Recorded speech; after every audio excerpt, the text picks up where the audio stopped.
एकीकडे जिला लाडकी म्हणून बॅनरबाजी केली तिला भर सभेत मंचावरून जाहीर धमकी देणाऱ्या महायुतीच्या नेत्यांना तुम्ही मत देणार आहात?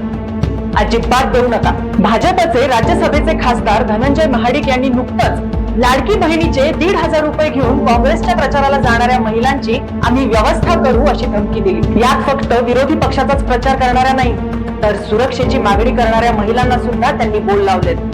या आधी सुद्धा आमदार रवी राणा यांनी या निवडणुकीत आम्हाला आशीर्वाद दिला नाही तर तुमच्या खात्यातून 1,500 रुपये काढून घेईन असं वक्तव्य केलं होतं. महायुतीच्या या नेत्यांनी काही त्यांच्या खिशातून किंवा त्यांच्या पार्टी फंडातून लाडकी बहीण योजना चालवली नाहीये. ही योजना सरकारच्या तिजोरीतून अर्थात तुमच्या आमच्या कष्टाच्या कमाईतून जो टॅक्स आपण सरकारला भरतो त्यातून चालते.